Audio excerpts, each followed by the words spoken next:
Hey everybody, welcome back to Homesteading Off the Grid and another installment of October Nights, 31 Tales for the Halloween season.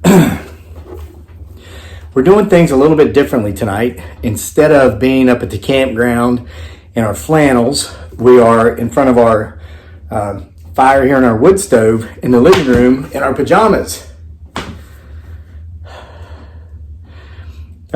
Last night's video, if you've been following this series, I felt something behind me. I just felt as if something was almost standing right over my shoulder, to the point to where I stopped during the reading and looked back behind me and then turned back around and kept reading, but I still felt like something was there.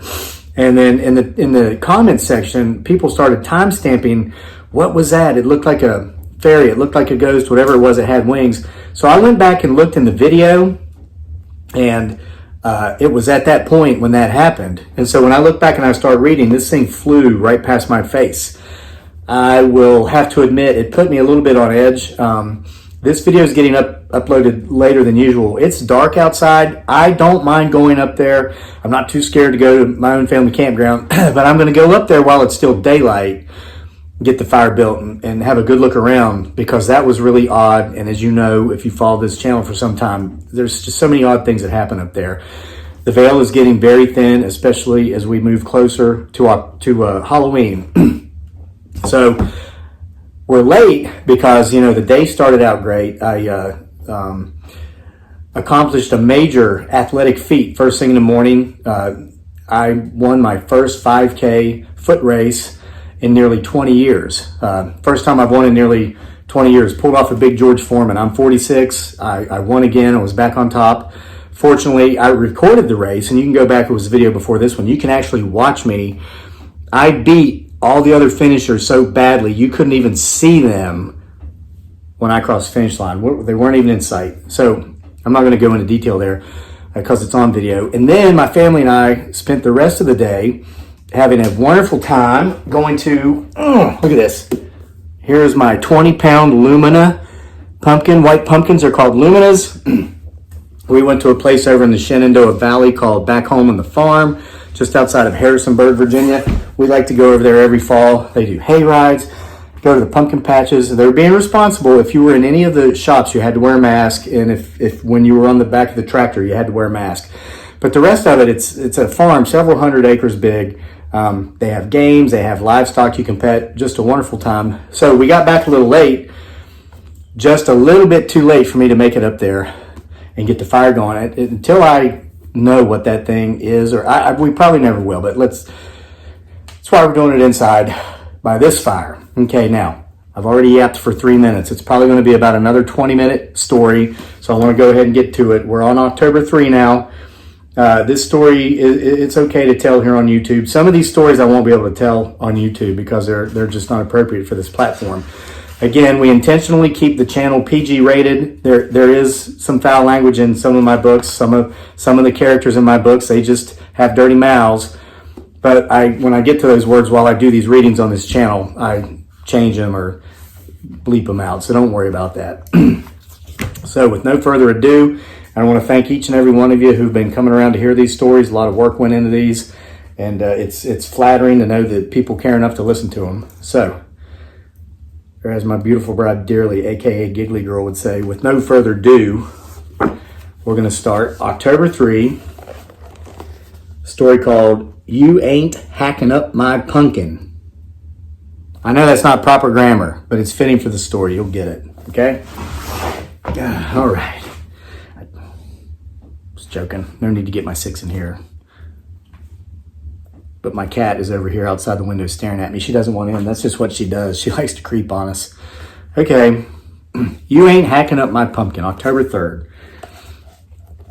What is this crazy obsession you have with pumpkins? His wife always asked him in June when he'd go out into the backyard and till up a space of land with a shovel and bury a pack of pumpkin seeds he'd bought down at the local Walmart. They'd always come up in past years, but they never amounted to anything. The soil was too hard. He never thinned out the sprouts, and he'd never given them nearly enough water. But this year was different, and she made sure of it. This year, she encouraged him to get out there and thin out the pumpkins, and she even got out there with him and helped him till the soil properly at various places around the entire property because pumpkins need space. They needed to vine out at least 15 feet in all directions, and that was per plant. So by the time you properly spaced a couple dozen pumpkin plants around the yard, well, do the math. Not much yard left. But she didn't mind, and she was happy to help him and sacrifice her lawn for 1 year so the man she loved could have the pumpkin patch that might produce at least one pumpkin of his dreams, because this year he'd finally answered her question about his crazy obsession with pumpkins, and it had broken her heart and it made her cry. He was 9 years old and still hell-bent on making his father proud. It wasn't an issue of being noticed. He was noticed plenty.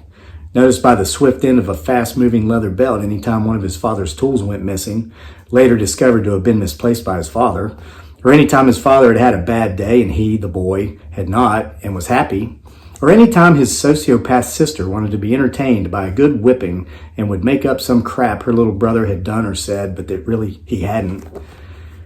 But if he could just make his father proud, the whippings would stop, and he'd realize he wasn't a worthless little piece of tripe who'd made his life more miserable by having been brought into it.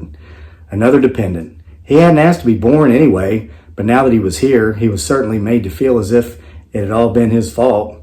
Like he'd directed his father's... gotta skip that sentence. But this would be how he would do it. Okay, like he'd fertilize the egg or whatever. But this would be how he would do it. It would take several months, which may as well have been eons for a 9-year-old little boy, but this 9-year-old little boy had learned to think quickly, think long-term, and think outside the box well ahead of his years. He had to, because the whippings hurt. "Now get the hell out of my way," I said, his father said, knocking him in the head with the end of the gardening hoe. He was working the soil to plant the corn. The boy was trying to help, as he always did, but once again he was simply getting in the way. He'd heard his mother forcing his father to take him to the garden with him so they could finally have some father and son time that didn't require a whipping, but it was obvious the father once again didn't want the son around. "Take these seeds over there in the corner and plant them," the father said, handing the boy a packet of seeds at random. The 9-year-old little boy looked down, reading the packet as he walked to the far corner of the garden where all the clumps of sod and roots had been piled up and discarded. "Pumpkins," he said, excited, as he read the label on the package aloud. He toiled the soil as best he could with his hands and his little trowel, but all he seemed to do was tear up the bits of grass. He decided he needed more dirt, so he filled a 5-gallon bucket to the rim, realized it was too heavy for him to carry, then dumped half of it out and made 2 trips of it. But once he'd gotten the fresh soil on top of the pile of sod and roots and planted his pumpkin seeds 1.5 inches deep and 3 inches apart, 3 seeds in each hole, just as the back of the package had instructed, and he covered them up, and he looked out across his job well done and gleamed with pride. Whop! A big open hand slapped to the back of the head. "I told you to bring the bucket back when you were done," his father said, obviously aware that the boy's work was complete. Throughout the summer, the boy went to the garden daily to check his pumpkins. He thinned them out, as he was supposed to, all according to what it said on the back of the seed packet, and since the refuse pile had been so far from the main crops of corn and peas and string beans and tomatoes, the 20-feet-long vines had gotten in the way of nothing else. He watered them every other day, unless it rained, and he couldn't wait to tell his father of the progress each evening over dinner. "They're really growing, Daddy," he'd say between bites. "Shut up and eat," his father would say, without even looking in his direction. "The boy called me fat today," his sister would say, glaring at him through hateful eyes that would indeed sit deep within the face of a morbidly obese and miserable woman someday in the future. "I'll whoop him after dinner," the father would say. His mother, like always, said nothing. But Daddy noticed the pumpkins come September, at least the 2 biggest. They got so big by the end of the month that Daddy started bringing people home with him from work to show them the pumpkins he had grown. "Check out these 2 over here," he'd say, leading his colleague, usually an underling who felt obliged to go home with him to see his garden because Daddy was a foreman. "Dang," the men would always say. No women worked in the mill, so Daddy always brought home men. "Those are big pumpkins." "About the biggest you've ever seen, ain't they?" Daddy would say. "Sure as crap are," the men would always say in agreement. No matter who Daddy brought home, and there were at least a dozen different men brought home in October alone, they all said the exact same thing. "Dang, and sure as crap are." "We're going to have the biggest jack-o'-lantern in town this year," the boy said a week before Halloween, just as the guy who drove the forklift had finished saying sure as crap are. "We're going to what?" Daddy said instantly in very incredulity.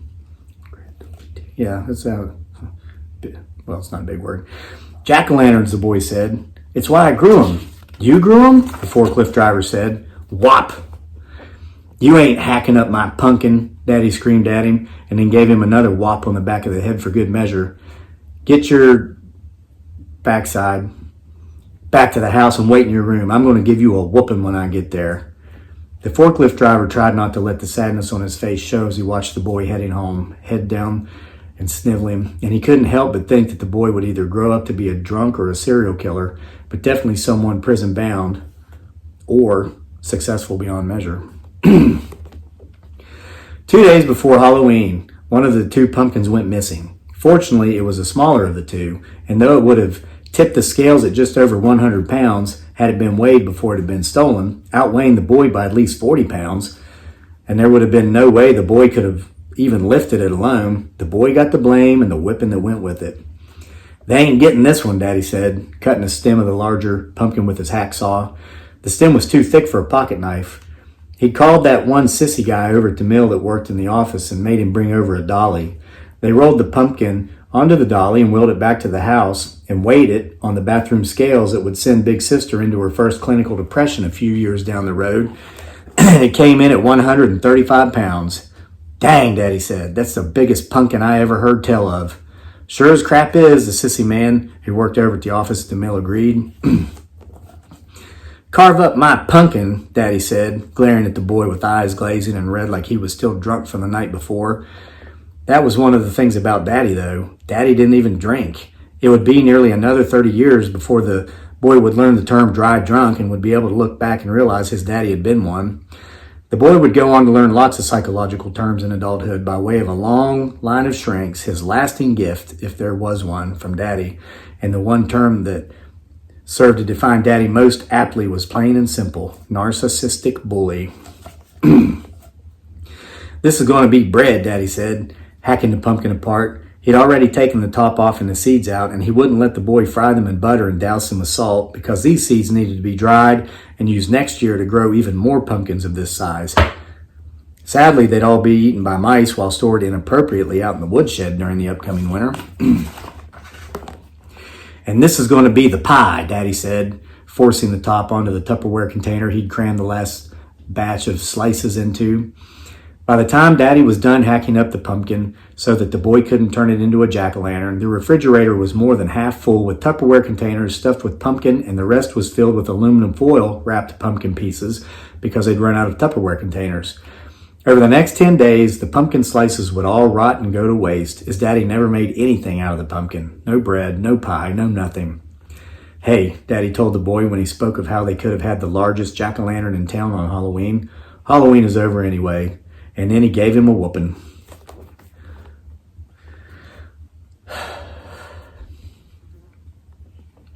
She'd been at the crowd at one of his book signings. She could tell by the way he gave more of a motivational speech than he did actually talk about his writing.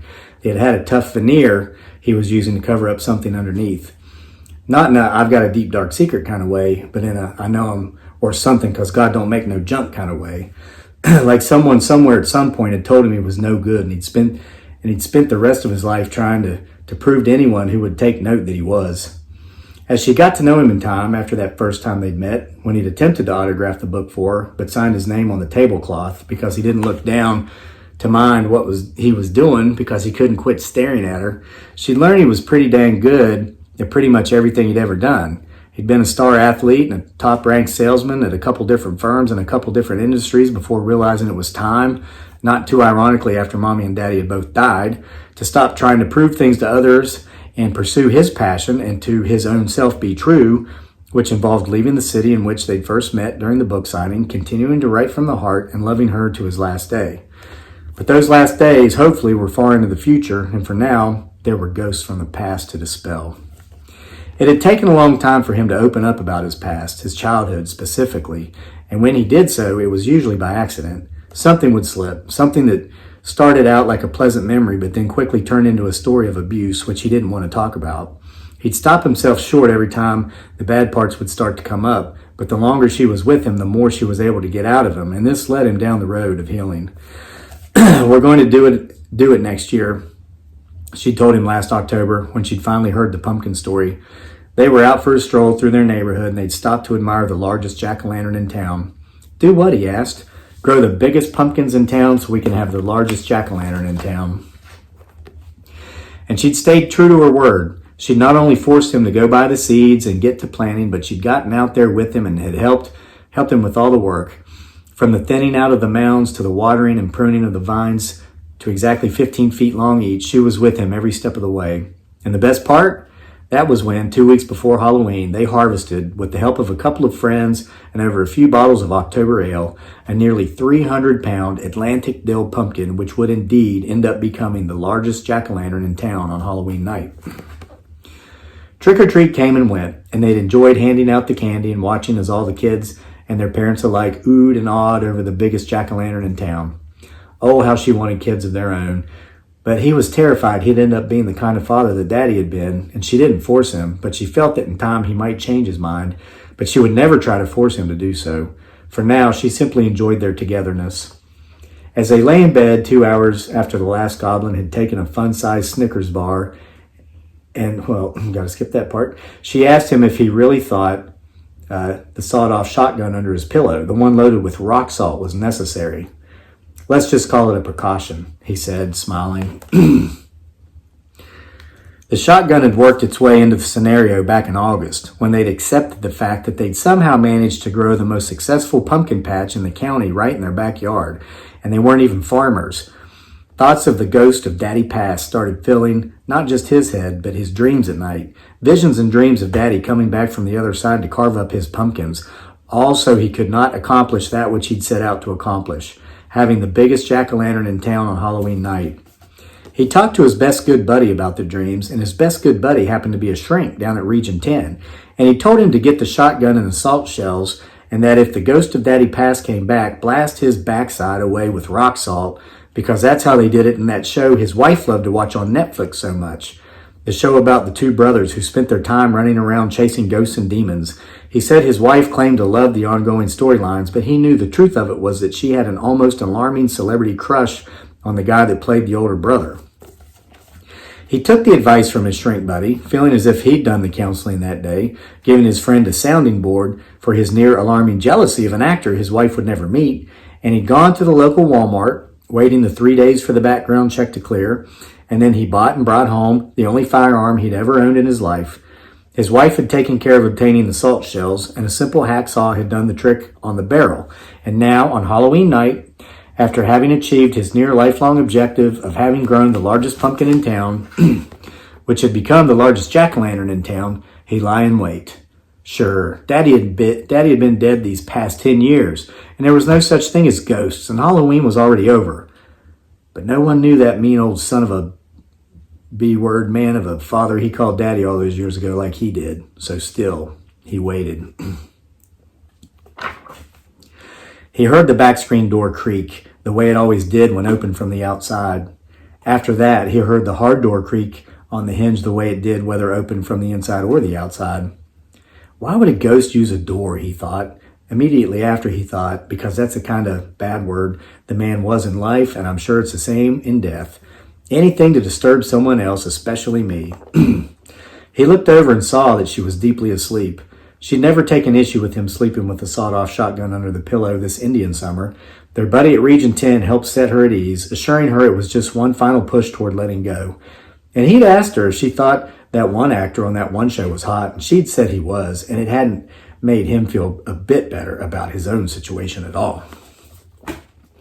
He grabbed the gun and silently slid open the drawer of the nightstand on his side of the bed and took out the 2 salt shells. He'd never shot the weapon, but heck, he figured if Daddy actually came back to be a bad word from beyond the grave, it would be done up close and personal enough to where he couldn't miss. Weapons training or no weapons training, it was hard to give a whipping from a distance. He crept down the stairs, and he swore he heard a racket in the kitchen, drawers opening and closing. He reached the foot of the stairs and got around the corner just in time to see that Daddy had found the butcher's knife in its proper place in its slot on the right side of the knife holder. His wife was anal about putting it away after she'd done the dishes, whether she put the other dishes away or not, because she didn't want to take the risk of one of them slicing their wrists open while reaching into the strainer to grab a glass for a drink of water. The thing was razor sharp. "Look at you," the ghost of Daddy Past said as he entered the kitchen. He was holding the knife out in front of him, testing the tip with translucent fingertips. "All high and mighty. Got you the biggest jack-o'-lantern in town, and now you think you're something you're not." "You're not real, Daddy," he said, raising the shotgun up and leveling the barrel at face level with Daddy's ghost, just in case he was. He loaded both barrels on his way down the stairs. "You've been dead a decade." "Ha," Daddy said. "And you didn't even come to the funeral, you ungrateful little bad word." "How'd you," he said, trailing off, amazed that he knew. "I was there, you dumb bad word." "This is just a dream," he said, blinking his eyes, knowing it wasn't. "Boy, look at you," Daddy said, stepping toward him. "All uptown now, ain't you? Wrote you a couple books a few people's read, and now you're thinking you're all debonair. Boy, you ain't nothing different now than what you've always been. Pure white trash." By this time, Daddy was right in his face, leaning forward, eyes bulging and red, just as they'd always been in life, and when he'd be leveling his insults to the boy to make sure, even back before the boy had started grade school, to keep him in his place. Let him know he was nothing but lower than well crap, and he'd only ever be nothing but lower than well crap. "Let's take you down a notch or two," Daddy said. "I'm going to give you a whooping, but I'm going to get out there and take care of that pumpkin first, you ungrateful little crap." The ghost of Daddy Past turned and walked toward the living room, well on his way to the front door, just off of and in the lawn of which he had his mission, a mission to carve up the largest, by far, jack-o'-lantern in town. "Daddy," the boy said, hearing his own voice as that of a 9-year-old boy, not a 39-year-old man. When Daddy turned around, he pulled the trigger, and both barrels gave Daddy a hard blast of rock salt, and Daddy disappeared, back into thin air as strangely as he'd appeared in the first place. "You ain't hacking up my pumpkin." She came downstairs and found him with the gun. She was certain he'd thought about his father and the pumpkins he'd grown as a little boy so much these past few months that he'd had a dream so vivid that there was no way he could not have thought it to be real. She was only happy he had not been hurt. And as she hugged him, she couldn't help but notice that the knife she knew she'd put away, like always, was lying on the threshold between the kitchen and the living room. "Let's go make a baby," he said to her, pulling his head back from her shoulder. "For real," she said, "not just practice?" "For real," he said. And they went back upstairs, and they did. The end.